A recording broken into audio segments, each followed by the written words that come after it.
l'ours et le lion. C'est-à-dire que j'ai déjà traversé quoi? Des épreuves. Donc David a appris à avoir une dimension de foi élevée à cause des différentes épreuves qu'il a traversées. Donc la foi fait quoi? Grandir. L'épreuve fait quoi? Grandir la foi. Alors pendant que toute une armée reculait, parce que Goliath avançait, David, qu'est-ce que lui a fait? Lui, il a avancé. Il n'a pas reculé. Il a dit à Goliath, tu viens contre moi avec la lance et le javelot, mais moi je fais quoi?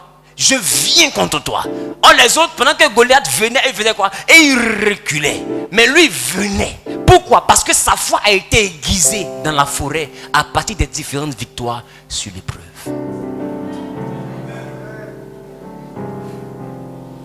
Prends le temps et considère. Il y a un temps de ta vie où des fois 50 000 était un miracle. Ou quand tu avais 50 000, tu te disais que tu avais beaucoup d'argent. Mais aujourd'hui, ça ne signifie plus rien pour toi. Pourquoi? Parce que tu as vaincu le test de 50 000. Donc du coup, 50 000 n'est plus ton challenge. Ton challenge est ailleurs. Est-ce que quelqu'un me comprend? Il y a un autre Goliath qui est dressé devant toi. Ton voisin qui n'a jamais eu 1 million qui lui appartient. Lui s'est dit que si on lui a donné 1 million, actuellement sa vie a changé. Mais toi, quand tu regardes, tu dis, fou, prends 1 million, tu vas me rejoindre. Qui me comprend un peu? Tu vas comprendre dans quel monde je vis. 1 million ne va rien faire pour toi, mon ami. Qui me comprend? Mais quand lui te voit gaspiller 3 millions, il va dire, toi tu gaspilles l'argent. Moi j'ai 500 000 sur toi, tu as eu 1, 2, jusqu'à 3 millions. C'est fini. Vraiment. Tu ne sais pas d'où tu viens. Mon ami, à chaque dimension son combat. À chaque dimension son combat. C'est pourquoi je prophétise sur ta vie que Dieu donne la victoire dans tes épreuves. Je dis quand tu triomphes d'une épreuve, tu vas à l'étape supérieure. Amen ou pas amen? Amen ou pas amen? L'épreuve fait grandir la foi. Dis avec moi, grandir la foi. Dis l'épreuve fait grandir la foi. Alléluia. L'épreuve envoie ta confiance en Dieu à croître. Alléluia. Celui qui a la foi a confiance en Dieu. Mais regarde, comment tu fais pour avoir confiance en Dieu si Dieu ne te fait pas passer par l'épreuve du rejet de celui en qui tu avais placé ta confiance? C'est pourquoi la majeure partie des enfants de Dieu remarquent que s'il y a un facteur commun que nous avons ici, c'est l'abandon. Qui me comprend? Quelqu'un a déjà abandonné quelqu'un au moins une fois ici. Quelqu'un t'a déjà laissé tomber, où tu comptais sur la personne. Tu comptais, c'est la personne t'a dit appelle-moi demain à 10h. Tu l'as appelé à 9h59 minutes, 59 secondes, 59 tiers. C'est une femme qui a parlé. Orange, bonjour, votre correspondant ne peut être joint. Merci de rappeler, il te guérira. Oh, il n'était pas là quand il t'a dit il faut m'appeler. Qui me comprend? Qui me comprend? Et c'est comme ça la personne t'a laissé tomber. Tu appelles, on ne décroche pas. Tu envoies un message, on ne répond pas. Et tu sens que l'heure de ton problème s'approche de plus en plus. L'apocalypse va avoir lieu dans ta vie. Mais malgré ça, on ne décroche pas. Qui me comprend? Et tu te retrouves à être abandonné. Et à la dernière minute, Dieu maintenant rentre en scène dans ta vie. Et il trouve une porte de foi sur laquelle tu ne comptais pas pour venir t'enlever du problème. Parce que le juste ne vivra pas par ses relations, mais le juste vivra par la foi. Et toutefois où ta foi sera posée en énorme, Dieu te confondra. Mais tu dois connaître le test de l'abandon. La foi, c'est le monde où on a confiance en Dieu. Tu ne peux pas avoir confiance en Dieu si tu ne réussis pas des épreuves. Dieu doit vérifier la confiance que tu as. C'est pourquoi quand tu es un enfant de Dieu, tu dois arrêter de t'inquiéter. Tu dois avoir confiance en Dieu. Même si tes camarades sont en train d'avoir leur magasin avant toi, reste tranquille. Reste tranquille. Tu sais, le maïs produit plus vite que le manguier. Mais c'est sur le manguier on arrive à faire la sieste. Est-ce que quelqu'un me comprend? Le maïs, là, il produit plus vite que le manguier. Mais c'est sous manguier on peut faire la sieste. Tu as vu quelqu'un mettre son drap en bas des maïs et puis dormir. Dès qu'il fait ça, tu as peur de lui en même temps. Ça veut dire qu'il n'est plus équilibré. Amen. Amen ou pas? Donc, il y a des bénédictions qui sont feu de paille. Ça vient vite. Mais c'est comme ça va partir vite. N'envie personne. Traverse ton épreuve. Prends ton temps. Majoritairement dans la vie, la remarque, ceux qui sont premiers dans la vie, à l'école, premier, devant là-bas, là, ils tapent poteau. Qui prend le temps de les remarquer? Devant là-bas, là, ils tapent poteau. C'est les plus gros chômeurs de l'avenir que tu vois là. Tu sais pourquoi? Parce que l'orgueil d'avoir été premier finit par remplir le cœur. Donc il y a des choses qu'ils ne peuvent pas supporter. Or la vie réussit à ceux qui peuvent supporter les épreuves. Et la vie leur résiste parce qu'ils sont devenus orgueilleux. J'ai eu un parcours sans faute. Toujours été majeur de ma promotion.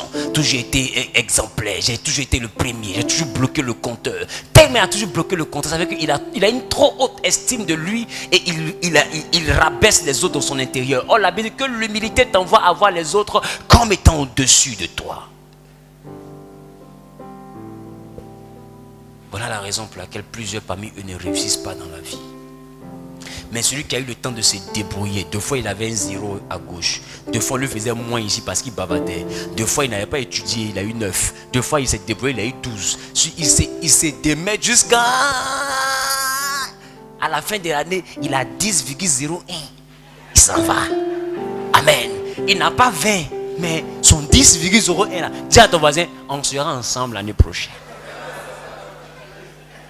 Si tu es premier, je ne suis pas dernier aussi. Amen. On se rend. Oh, qui me comprend? Le plus important n'est pas d'avoir 20 dans la vie. Le plus important, c'est de pouvoir avancer. Qui me comprend? Celui qui cherche à avoir 20, deux fois il est en compétition avec les autres. Mais celui qui cherche à avoir 10, il est en compétition avec lui-même. Lui, il ne veut pas être le premier, il veut avancer.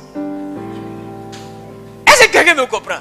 Donc si vous voulez étudier, devenir Einstein, lui il n'est pas là pour ça. Lui il veut avancer. L'année prochaine on doit dire qu'il est en seconde. Point barre. Ton 100 de moyenne ou ton 1000, on est voisins l'année prochaine. C'est le plus important. Qui me comprend? Arrête de t'emmerder. Quand tu comprends le monde de l'épreuve, tu ne verses pas dans la compétition. Celui qui est en compétition, deux fois cherche à écraser les autres. La compétition est différente de ce que je vous annonce. Dans l'épreuve, chacun a son devoir et chacun regarde son avenir. Commence à ne plus regarder la feuille de ton voisin, tu ne seras pas heureux. Le bonheur n'est pas chez l'autre, le bonheur est chez toi. Arrête de regarder le tchèque de ton voisin, apprécie ton kabato. Qui me suit? Aïe, que de ma gueule, ça vient de Bruce. Apprends à apprécier ce que tu as. C'est des fois une épreuve. Il y a un moment de la vie où les autres comptaient sur toi, mais aujourd'hui Dieu t'a renversé, c'est toi qui comptes sur les autres. C'est une épreuve. Apprends à accepter cela. Paul dit, j'ai appris à être content de la situation dans laquelle je me trouve. Il faut apprendre. C'est ça le monde de l'épreuve. Parce qu'après l'épreuve, il y a toujours la gloire. Mais l'épreuve est différente de la malédiction. La malédiction, il n'y a pas son après. Avant la malédiction, c'est la dèche. Après la malédiction, c'est la gadoue. Qui me comprend un peu? Non, malédiction finit pas. C'est la raison pour laquelle la malédiction, tu ne dois pas flirter avec elle. Mais tu dois la briser. Et c'est ce qu'on va faire demain. Mais je suis venu te dire aujourd'hui, toi qui vis des situations, plusieurs parmi ces situations-là viennent de l'Éternel. L'épreuve vient de Dieu. Accepte que dans ta vie, tout ne peut pas être rose. Et arrête de te plaindre des petites dimensions de ta vie. Job est passé par la maladie. Mais après la maladie, il lui a donné 100 fois ce qu'il avait perdu. Ne te vois pas en train de prendre du retard parce que peut-être tu es malade ou peut-être tu es chômeur. C'est une épreuve. Dieu éprouve la personne qu'il aime. Et les voies de Dieu sont insondables. Quand tu rentres dans une épreuve, aucun pasteur ne peut t'aider. Quand tu rentres dans une épreuve, aucun bishop ne peut t'aider. Parce que l'épreuve ne se brise pas, l'épreuve se réussit. Dans l'épreuve, on ne peut pas prier pour toi, c'est ton comportement qui te sauve. C'est ton attitude qui détermine ton altitude dans l'épreuve. C'est la raison pour laquelle tu ne peux pas imposer la main à un enfant en terminale puis il aura bac. S'il a l'attitude de se lever pour étudier, il aura son bac. S'il n'a pas l'attitude, il faut lui donner une d'onction, un peu de goudron et puis pétrole dedans. Il prend, il boit. Le reste, c'est pas pour laver ses cheveux. Il aura un zéro aussi lisse que la tête d'un chauve qui vient de se coiffer. Qui me comprend? Parce que l'épreuve est réussie par les personnes consciencieuses. Tu dois savoir ce que tu veux devenir dans la vie. C'est pourquoi la Bible dit à tes résolutions répondra le succès. Pour réussir l'épreuve, de fois, il y a des personnes desquelles il faut te séparer. Jésus, pour aller dans le monde de son épreuve, il a été transporté dans le désert. Donne-moi quelqu'un qui habite au désert. Le désert est vide. Amen ou pas? Dis avec moi, le désert est vide. Il n'y a personne dans le désert. Pour rentrer dans cette dimension, il a été conduit où? Dans le désert. Là où il allait être seul. J'ai envie de te dire, quand tu rentres dans le monde de l'épreuve où tout devient bizarre, s'il y a une chose qu'il faut éviter, c'est de t'entourer par des mauvaises personnes. L'épreuve est la dimension où il vaut mieux être seul que mal accompagné. Parce que quand tu commences à être dans l'épreuve, où tes poches deviennent vides, si tu as le mauvais compagnon, tu deviendras voleur ou prostituée. La personne te donne le mauvais conseil. Et Job, malheureusement, avait une femme terrible. Dans l'épreuve, elle dit à son mari, maudit Dieu et meurs. Elle n'a pas dit maudit Dieu, on meurt. Ça veut dire qu'elle a déjà son plan B. Mais ce chien-là, il doit mourir d'abord. Qui me comprend? Est-ce que quelqu'un me comprend? Ce pauvre-là, il faut qu'il meure d'abord. Parce que le plan B est déjà connu. Qui me comprend? Quand tu as les mauvaises personnes auprès de toi dans l'épreuve, tu n'es pas loin de l'échec. Parce que la foi vient de ce qu'on entend. Et ce qu'on entend vient de la parole de Dieu, mais ça c'est la foi en Dieu. Mais la foi universelle vient de ce qu'on entend en entendant. Plus tu as l'habitude d'entendre une chose, plus tu commences à y croire. C'est la raison pour laquelle quand tu rentres dans les temps de difficulté, commence à soigner ton oreille, qui tu écoutes. Parce que celui que tu écoutes va donner un style de vie à ta mentalité. Va te donner une nouvelle façon de trouver des solutions. Oh. C'est la raison pour laquelle quand tu es dans l'épreuve, éloigne-toi des hommes et rapproche-toi de Dieu. Alors pour aller dans l'épreuve, Jésus allait dans le désert. Et pendant qu'il ne mangeait pas, mais il se remplissait du Saint-Esprit. Parce que quand tu as le Saint-Esprit, tu peux prendre de bonnes décisions. Et quand il arrivait devant l'or et l'argent que Satan lui a proposé, il a refusé. Pourquoi? Parce qu'il était rempli du Saint-Esprit. Mais s'il était rempli d'une amie envieuse, ma chérie, tu n'as rien, tu n'es rien, tu es piqué. Le monsieur dit, il faut donner un coup de 10 millions. Tu dis, tu ne veux pas. Pourquoi tu es bête comme ça? Ton truc là, tu prends pour te promener, ça devient quoi? Ça devient diamant, mais ça devient chaîne. Un coup seulement. Fais comme ça. Qui me comprend? Il y a des amis qui disent ça. Ça ne va rien t'enlever. Tu as ton magasin. Tu n'es même pas obligé de le regarder. Tu peux regarder le plafond. Tu as ton magasin. Qui me comprend? Tu n'es pas obligé même. Et elle te donne des arguments même pour que tu rentres dans... Qui me comprend? De fois, ces amis-là ont des arguments. Tu dis non, je n'aime pas son nez, mais ma chérie, tu n'es pas obligé de regarder son nez. Ferme les yeux. Donc regarde ses yeux. Oh, le nez est imposant. Est-ce que quelqu'un me comprend? C'est un nez vraiment qui en jette. Amen. Et c'est quand tu as des mauvaises compagnies, c'est là que la voix de ta raison et la voix du Saint-Esprit se retrouvent étouffées en toi. Sinon, personne ici ne me dira que dans les temps d'épreuve, Dieu ne lui a pas parlé. Il y a toujours une petite voix quand tu veux déconner qui te dit, ne fais pas ça. Reste là, ne fais pas ça. Mais il y a une autre voix qui dit, c'est chaud. Si tu fais au moins, tu vas t'en sortir un peu. Tu pourras respirer un peu. Et cette voix-là, des fois, elle crie plus fort que la voix qui te dit, ne fais pas ça. Et tu luttes avec la voix là jusqu'à ce que tu t'en vas faire. Mais majoritairement, quand tu ne veux pas faire, il y a toujours quelqu'un à côté pour t'encourager à faire. C'est pourquoi l'épreuve est une dimension où tu dois t'isoler. Quand tu sens que tu commences à être instable à l'intérieur, que tout commence à devenir bizarre, il faut t'isoler. Quand tu sens que réellement tu commences à être en manque d'affection, il faut t'isoler. Qui me comprend? Non, je suis en manque d'affection, donc je sors un peu. Ma chérie, tu seras victime de mon copain. Quand on a un manque d'affection, ça veut dire qu'on devient vulnérable. Ça veut dire que celui qui te dit tu es jolie, automatiquement tes yeux brillent pour lui. Quand on a un manque d'affection, celui qui fait semblant d'être affectif, automatiquement tu commences à lui accorder un intérêt particulier. Qui me comprend un peu? C'est la raison pour laquelle tu ne dois jamais t'exposer lorsque tu sens que tu en manques d'affection. Parce que tes yeux seront fermés, tu ne pourras plus discerner. Or, discerner, c'est cerner 10 fois. Toi, tu vas cerner une seule fois. Qui me comprend un peu? Qui me comprend un peu? Et tu ne pourras plus voir, mais tu vas regarder. Or, on peut regarder le manguier sans voir la mangue. Or, ce que tu oublies, c'est que tous les pointeurs sont très doux. Galant. Pas galeux. Galant. La gale commence après. Est-ce que quelqu'un me comprend? Est-ce que quelqu'un me comprend?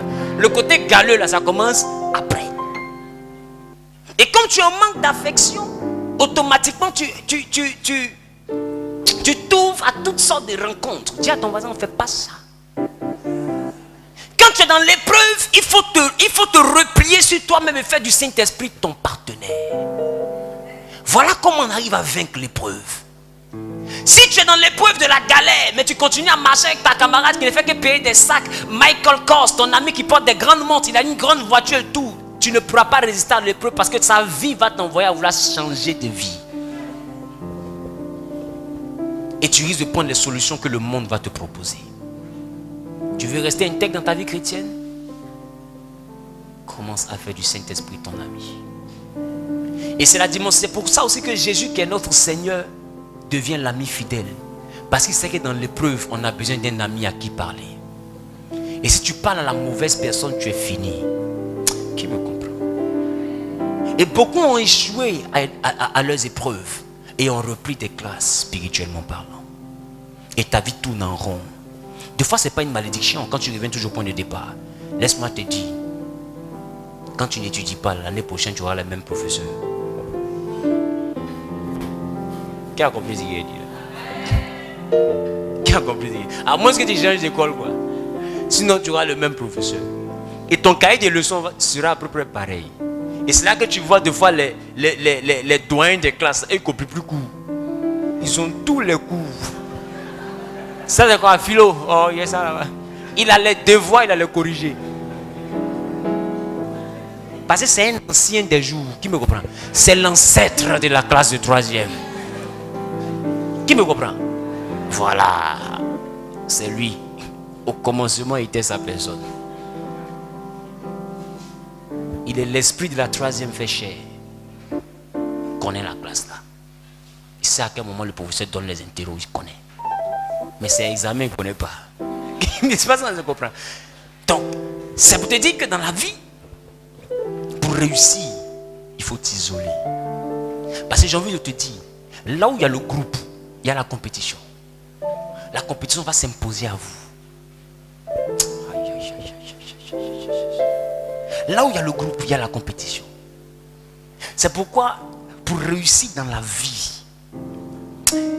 il faut être en compétition avec toi-même. Et il faut être rapproché de Dieu. Voilà les deux choses qu'il te faut pour réussir l'épreuve. Pour réussir ton épreuve, il te faut avoir la tête sur les épaules. Parce que toutes les difficultés que tu es en train de voir viennent parce que tu dois aller quelque part. Peut-être que tu ne vois pas, mais à chaque fois que tu perds, que tu tombes et que tu échoues à une épreuve, il y a une grâce qui se reporte. Laisse-moi te dire, ceux qui ont échoué au BPC cette année-là, la capacité pour avoir le BPC a été reportée d'1 an. Ils doivent attendre encore la prochaine échéance qui aura lieu quand? En 2021. Donc l'épreuve envoie quoi? Le report d'une bénédiction. Donc ce que tu aurais dû avoir en 1 an, tu peux l'avoir en 5 ans si tu échoues à l'épreuve. Et si encore les 5 ans arrivent que tu échoues encore, tu peux l'avoir en 10 ans. J'ai envie de te demander, quelle résolution tu prends aujourd'hui? Je peux te prêcher un message où tu seras debout dans l'euphorie. Mais Dieu n'a plus besoin des personnes qui seront debout dans l'euphorie. Parce qu'être debout et puis hurler, Amen, Amen, ça n'envoie pas au ciel. Et puis ça ne change pas la vie. Tu es au stade où ta vie doit changer. Tu es au stade où quelque chose doit se passer. Tu es fatigué des belles paroles. Peut-être que tu as oublié, je te rappelle ça. Tu es fatigué des belles paroles. Tu es fatigué des promesses qui ne se réalisent jamais. Mais ce qui te fait échouer dans la vie, c'est le test de l'épreuve. Alléluia. Dis avec moi le test de l'épreuve. Dis avec moi le test de l'épreuve. L'épreuve, selon Corinthiens, 2 Corinthiens chapitre 12, le verset 12, envoie à réaliser que nous sommes enfants. L'épreuve atteste de notre dimension d'enfant de Dieu. Alléluia. Alléluia. Parce que être enfant de Dieu quand tout va bien, là, c'est facile. Le vrai enfant de Dieu, c'est quand tout va mal. Être enfant de Dieu, quand il n'y a pas palabre, c'est facile. C'est quand tu es en boule que tu dois être enfant de Dieu. Or, toi, majoritairement, quand tu es en boule, tu mets Dieu à côté. Et puis, tu fais 2 minutes au Japon. Et puis, même si ton pasteur te voit, il ne peut pas te reconnaître. Tu comprends? Et quand le palabre finit, tu redeviens enfant de Dieu. Qui me comprend un peu? Qui me comprend un peu? C'est l'épreuve qui montre aux gens qui tu es. Ton vrai toi là, c'est l'épreuve qui montre. Et c'est là des fois Dieu passe par des gens pour te dire, tu n'as pas dit que tu étais chrétien.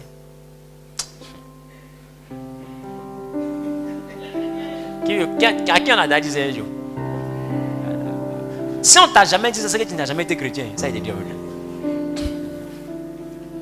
C'est quand tu n'as jamais reconnu même comme un chrétien. Parce que tout bon chrétien, quand tu commences à dévier, quelqu'un va te dire, mais tu es chrétien et puis tu fais ça. Parce que l'épreuve vient pour montrer aux hommes qui tu es.